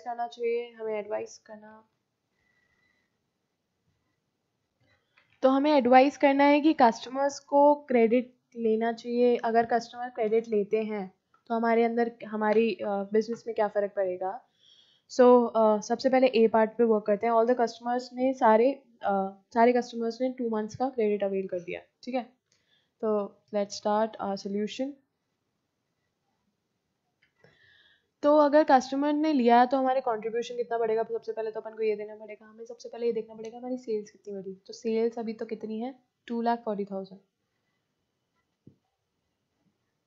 ठीक है, 2,40,000 का बता रहा है 25% इंक्रीज आया सेल्स में. That is 60,000 units. ठीक है, ये अपने पास सेल्स इंक्रीज आई है. इंक्रीज इन सेल्स कितनी है अपनी. ठीक है, अकॉर्डिंगली हम ये देखेंगे कि इंक्रीज इन कंट्रीब्यूशन कितना हुआ. तो कंट्रीब्यूशन पर यूनिट तो अपन ने निकाल ही लिया था 1.5. कैसे निकाला था, सेल्स माइनस वेरिएबल कॉस्ट. तो 1.5 इंटू 60,000 यूनिट्स इज 90,000. या ठीक है, अब स्टार्ट करते हैं अपन अपनी आगे की प्रोसेस. अपनी जो इंक्रीज हुई है सेल्स, उसमें क्या हुआ, हमारी इंक्रीज इन इन्वेंट्री मतलब कितनी है, 1 लाख एक्स्ट्रा जो हुआ ना, अपन क्या निकाल रहे हैं, अपन increase in working capital requirement निकाल रहे हैं कि अपन को कितनी वर्किंग कैपिटल एक्स्ट्रा चाहिए होगी। ठीक है, उसको अपन करेंगे, कंपेयर करेंगे इंक्रीज इन कंट्रीब्यूशन, तो अपन को पता चल जाएगा कि अपने प्रॉफिटेबल है बिजनेस या नहीं है। ठीक है, अपन ने जो 2 महीने का एक्सटेंशन दिया है वो सही है या नहीं जा रहा, सही जा रहा है या नहीं जा रहा। इंक्रीज इन अकाउंट्स रिसीवेबल भी तो निकालना पड़ेगा उसके लिए, और अगर अपन डिक्रीज कर देंगे increase in accounts payable,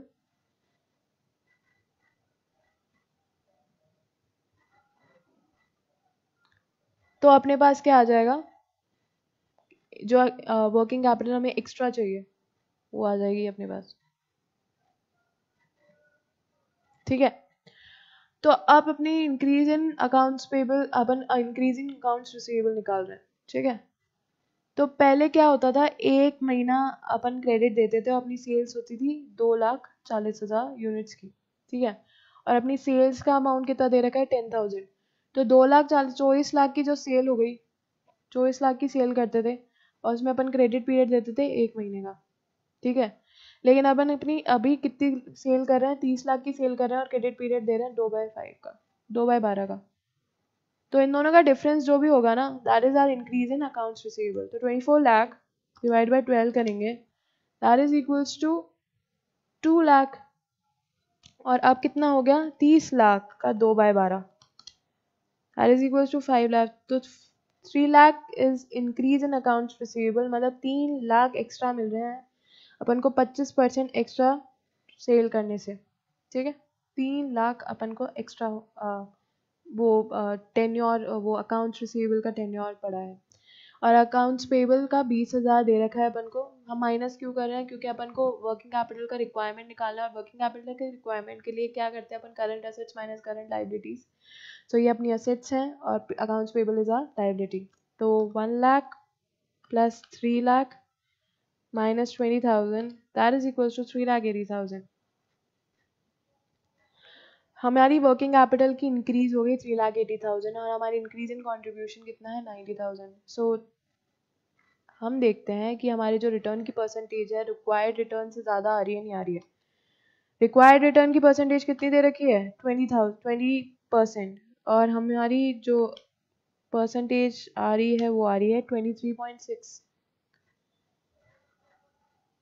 ma'am क्या कर रहे हो, समझ में नहीं आ रहा, आप समझाते हैं ना। क्या कर रहे थे हम,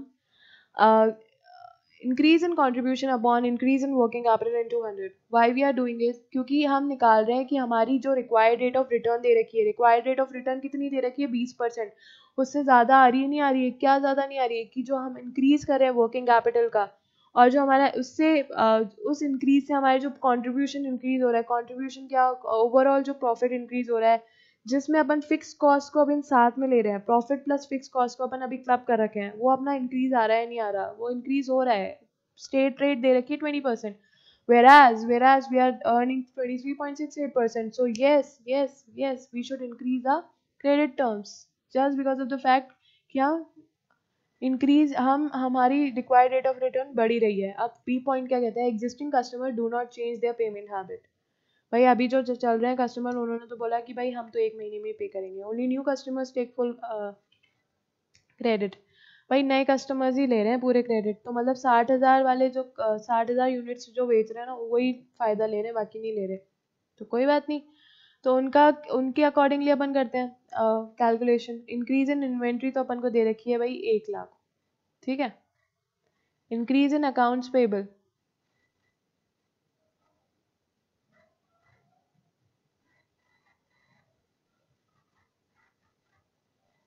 अकाउंट्स पेबल हमारी इंक्रीज कितनी हुई,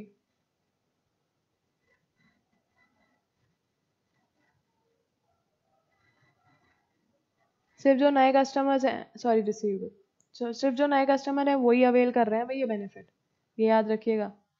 तो नए कस्टमर्स को अपन ने कितना बेचा, 60,000 into 10, that is the sale price, और वही अवेल कर रहे हैं क्रेडिट पीरियड का वो जो बेनिफिट है।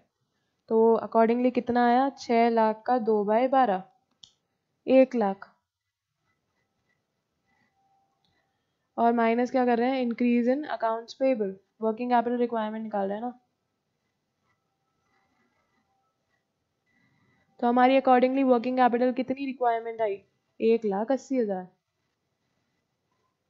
तो अब ये देखते हैं कि भाई रिक्वायर्ड परसेंटेज से अपन ज़्यादा अर्न कर पा रहे हैं, नहीं कर पा रहे हैं। Increase in contribution divided by increase in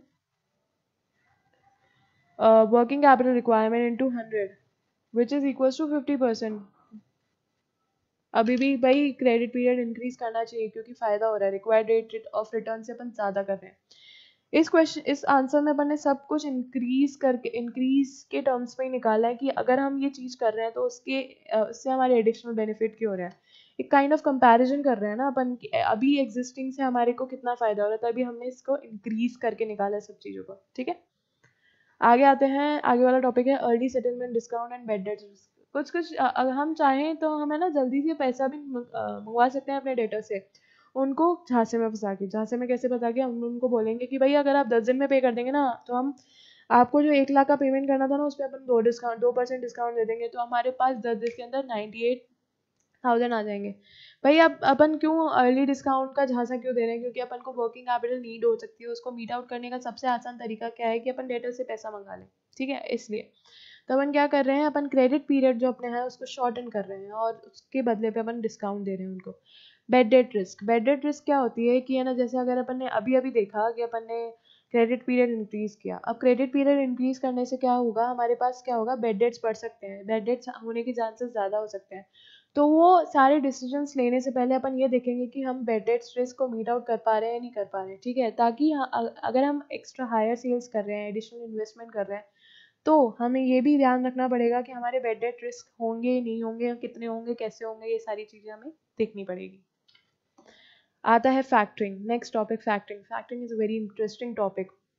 factoring क्या होता है कि एक फैक्टर कंपनी होती है, एक कंपनी होती है और वो बोलती है कि तुम्हारे जितने भी अकाउंट्स रिसीवेबल है ना वो मैं मैनेज कर लूँगी। कंपनी क्या बोलती है कि तुम्हारे जितने भी अकाउंट्स रिसीवेबल है वो मैं मैनेज कर लूँगी, और उसके बदले में क्या करूँगी, तुम्हें है ना एडवांस में पेमेंट कर दूँगी, और तुम्हारे जो जितना भी बेड डेट्स का रिस्क है वो मैं ले लूँगी और तुम्हें पैसे दे दूँगी। अब उससे कंपनी को क्या फ़ायदा होगा, उससे कंपनी को ये फ़ायदा होगा कि कंपनी कुछ ना कुछ काम चार्ज करेगी। भाई फ्री में तो कोई काम नहीं करता।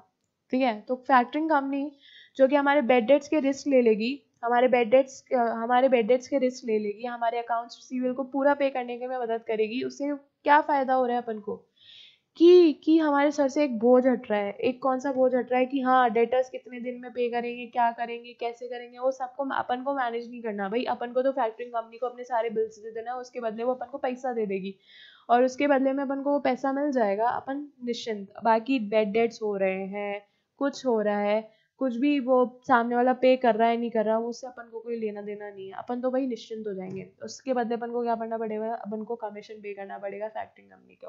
ठीक है, that's the factoring, that's all about factoring. तो फैक्टरिंग में क्या होगा, हम सारी इनवॉइसिंग, सेल्स, अकाउंटिंग सब सामने वाले को दे देंगे, फैक्टर कंपनी को।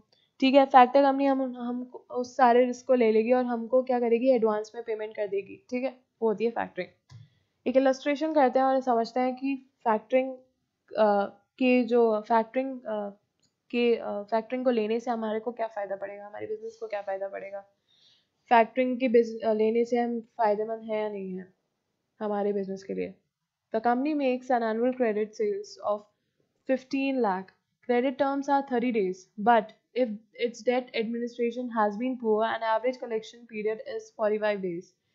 भाई 30 दिन का क्रेडिट पीरियड दे रखा है, लेकिन कलेक्शन की स्ट्रैटेजी अच्छी नहीं है, तो भाई 45 दिन लग रहे हैं उसको उस पैसे को आने में, 15,000 15 लाख को आने में। ठीक है, with 0.5% of sales resulting in bad debts। अब bad debts भी हो रहे हैं 0.5% of the sale, मतलब 15 लाख का 0.5% हमारे bad debts हो रहे हैं।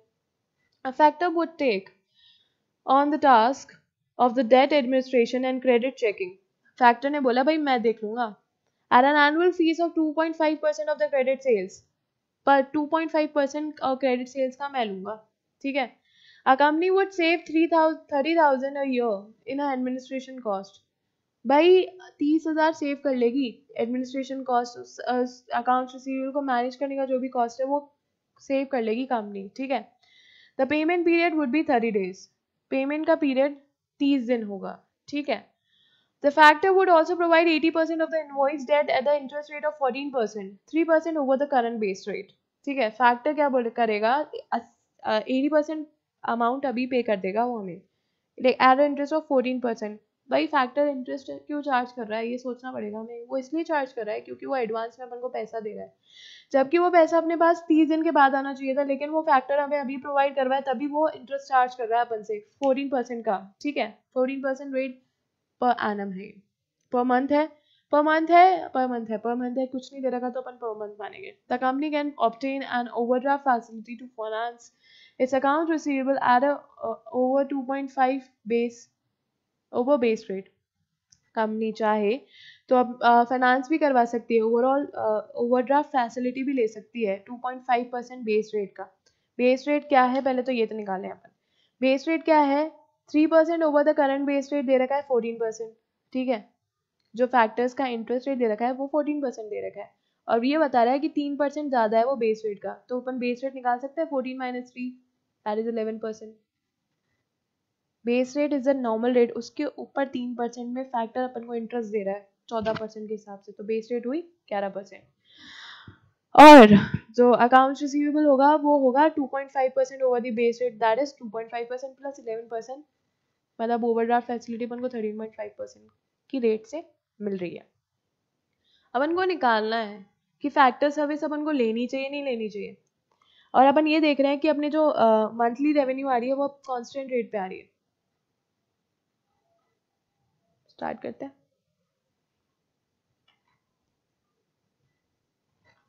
सबसे पहले अपन क्या करेंगे, सबसे पहले अपन ये निकालेंगे कि अगर फैक्टरिंग को अपन नहीं लेते हैं, फैक्टर की सर्विसेज को अपन नहीं लेते, तो अपनी टोटल कॉस्ट कितनी बैठेगी। सबसे पहले अपन ये निकालेंगे, तभी तो अपन कंपेयर कर पाएंगे कि फैक्टर्स की सर्विसेज अपने लिए प्रॉफिटेबल है या नहीं है, ठीक है।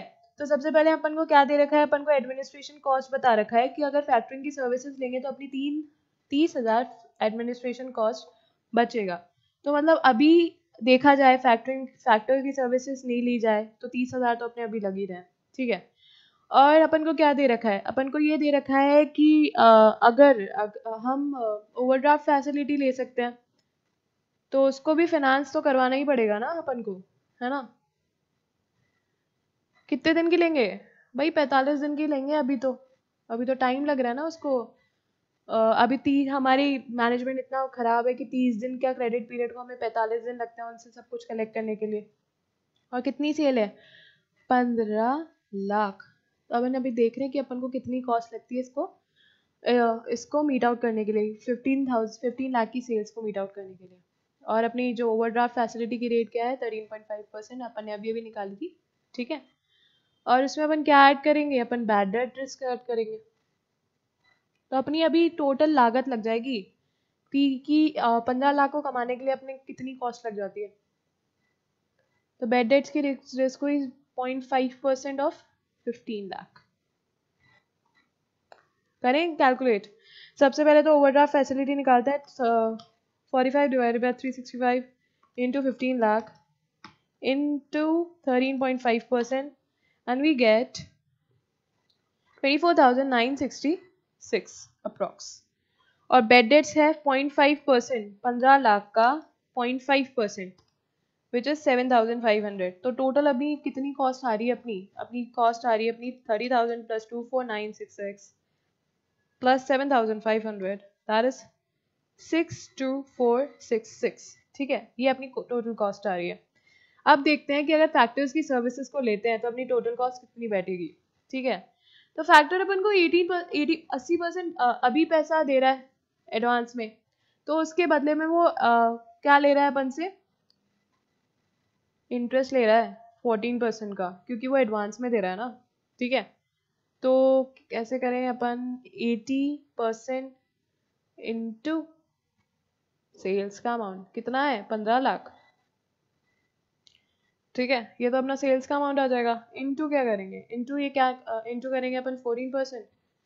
14% कुछ नहीं दे रखा तो पर एनम लेंगे। पहले मैंने गलती से बोल दिया था कि पर मंथ लेंगे, नहीं, लेकिन अगर कुछ नहीं दे रखा तो अपन पर एनम लेते हैं, ठीक है। अपन कुछ नहीं दे रखा तो क्या लेते हैं, पर एनम, ठीक है। पहले मैंने गलती से बोल दिया था कि पर मंथ लेंगे। तो इंटू 14% इंटू क्या करेंगे, इंटू करेंगे अपन क्या, इंटू अपन ये करेंगे 30, क्योंकि 30 दिन में अपन को पैसा मिल जाएगा, divided by 365 days. That's the cost of finance cost of factor. बाकी रिमेनिंग 20% का अपन ये सोच रहे हैं कि अपन ओवरड्राफ्ट फैसिलिटी अवेल करेंगे उसको मीट आउट करने के लिए. 20% of what, 15 lakh into 13.5% into 30 divided by 365. Why we are dividing 30, why we are multiplying 30 divided by 365? Just because of the fact by using the factoring services we are able to get our money within 30 days. plus bad debt risk करेंगे कि नहीं करेंगे, करेंगे कि नहीं करेंगे, नहीं करेंगे यार, फैक्टरिंग सर्विसेज दे रखी है ना.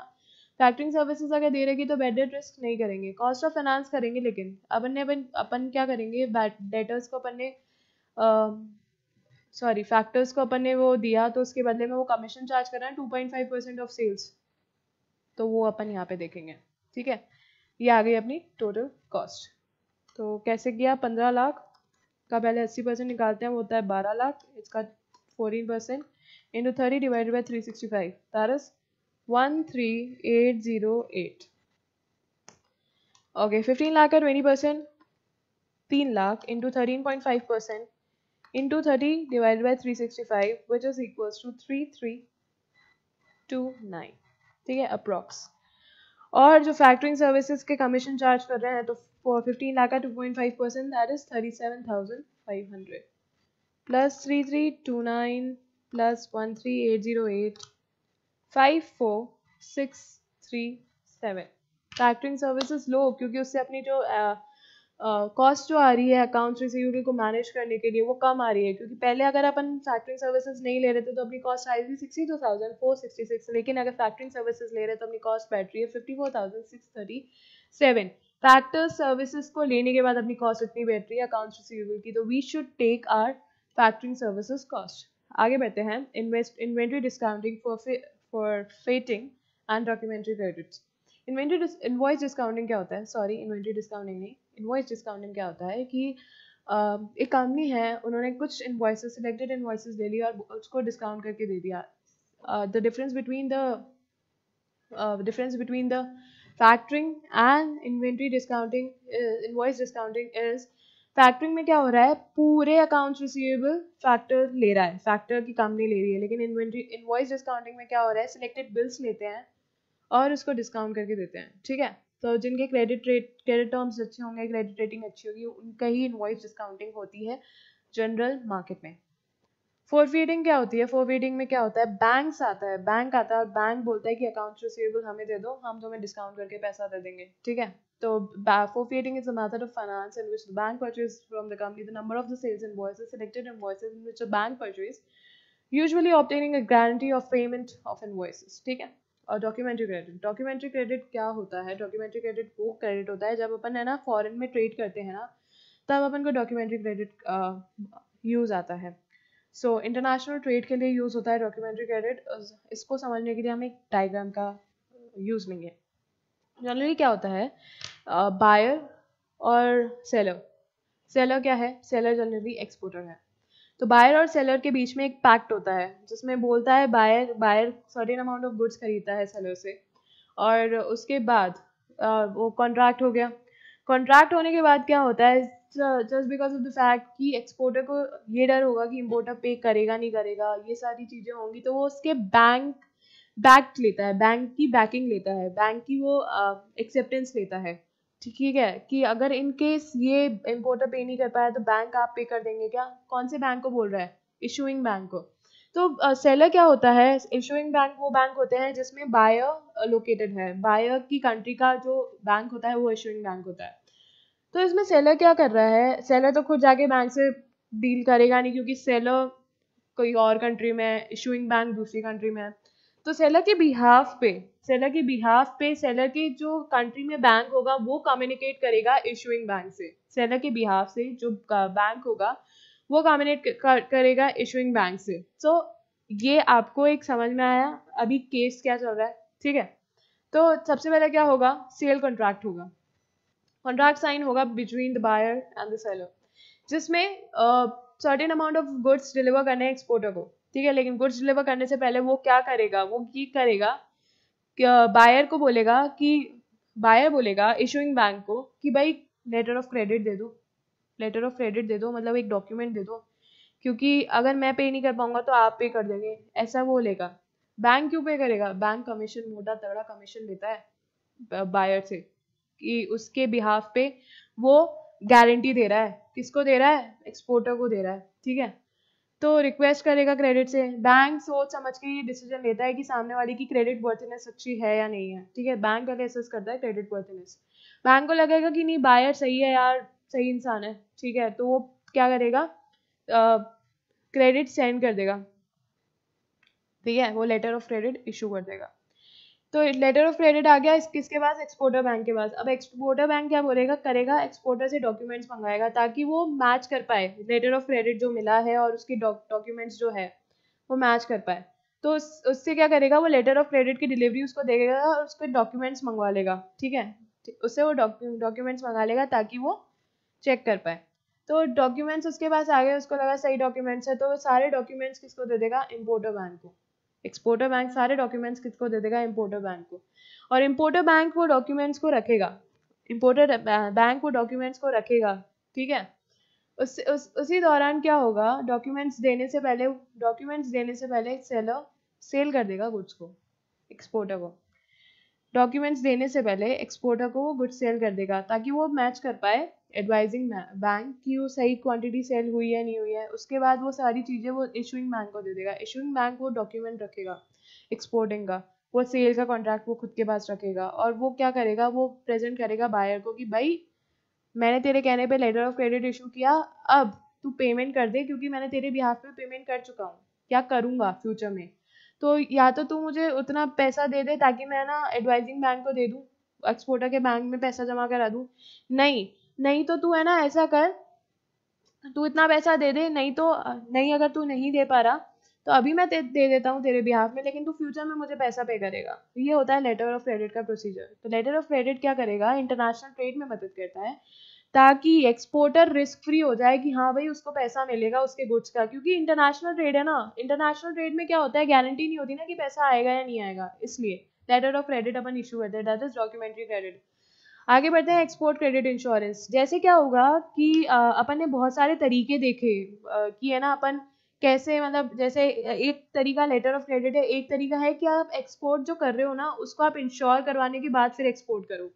उससे क्या होगा, उससे ये होगा कि जैसे ना इंश्योरेंस हो गया तो अगर कुछ भी डिफॉल्ट हुआ तो इंश्योरेंस कंपनी पे कर देगी, अपन को है ना अपन को कोर्ट में नहीं जाना पड़ेगा, इंश्योरेंस कंपनी खुद निपटती रहेगी सामने वाले इम्पोर्टर से, अपन को नहीं जाना, अपन एक्सपोर्टर है, अपन निश्चिंत होके अपन अगर अपन सामने वाले ने डिफॉल्ट किया इम्पोर्टर ने तो अपन इंश्योरेंस कंपनी से क्लेम कर लेंगे। तो ये होता है एक्सपोर्ट क्रेडिट इंश्योरेंस कि अपन ने जो भी एक्सपोर्ट किया है उसका अपन इंश्योरेंस करा दें, ठीक है। तो export credit insurance is the insurance against the risk of the non-payment by the foreign customers for the export debts. The useful point of the same है कि अब क्या होगा, कोर्ट में जाने की झंझट अपने पास नहीं रहेगी, ये किसकी झंझट है, इंश्योरेंस कंपनी की बात। और कभी कभी क्या होता है, कोर्ट है, कोर्ट को है ना फैसला सुनाने में साल लग जाते हैं क्योंकि उनके प्रोसीजर्स थोड़े से स्लो होते हैं, क्योंकि वो डिटेल्ड इन्वेस्टिगेशन करते हैं, इसलिए उनके प्रोसीजर्स स्लो होते हैं। तो वो टाइम ड्यूरेशन में अपन को फाइट नहीं करना, अपन को अपना पैसा मिल जाएगा। Topic number 3, which is our last topic, take a sigh of relief. Managing accounts payable. Managing accounts payable में क्या होता है कि हम अपने accounts payable को manage करते हैं, क्यों करते हैं, क्योंकि है ना हमारी credit worthiness सामने वाले की नज़र में सही हुए, हमारी credit worthiness सामने वाले के नज़र में सही हुए, कि हम ये देखेंगे कि हम उनकी suppliers को देखेंगे जो हमारे satisfactory क्रेडिट दे रहे हैं हमें और हमारी जैसे जैसे मान लीजिए अनकंडीशनल सिचुएशन आ गई, हमारे बिजनेस को लॉस हो गया तो वो एक्सटेंड करे क्रेडिट। तो ये क्या होता है, अगर व्यवहार अच्छा होगा तो वो एक्सटेंशन कर देगा, नहीं तो नहीं करेगा। Managing the good relations with the regular and important suppliers. Credit risk को अकाउंट्स पेबल क्या करता है, अकाउंट जो सप्लायर होता है वो गुड रिलेशनशिप मेंटेन करता है हमारे साथ सप्लायर्स, हमें क्या करना पड़ेगा, हमें गुड रिलेशनशिप मेंटेन करने पड़ेंगे इंपॉर्टेंट सप्लायर्स को, क्यों, क्योंकि अनकंडीशनल सिचुएशन में वो हमारी मदद कर पाए। सो ये सारी चीज़ें हमें देखनी पड़ेगी। Hence, we have completed our topic, chapter number 5, managing of working capital. And so thank you so much, guys. Take care. Bye bye. Till then, I'm signing off. Do like, share, comment, subscribe our channel Foundation Learning.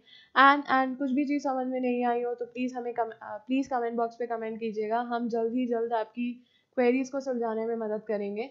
और do visit our website www.foundationlearning.in www.foundationlearning.in. Till then, bye bye, take care, good night.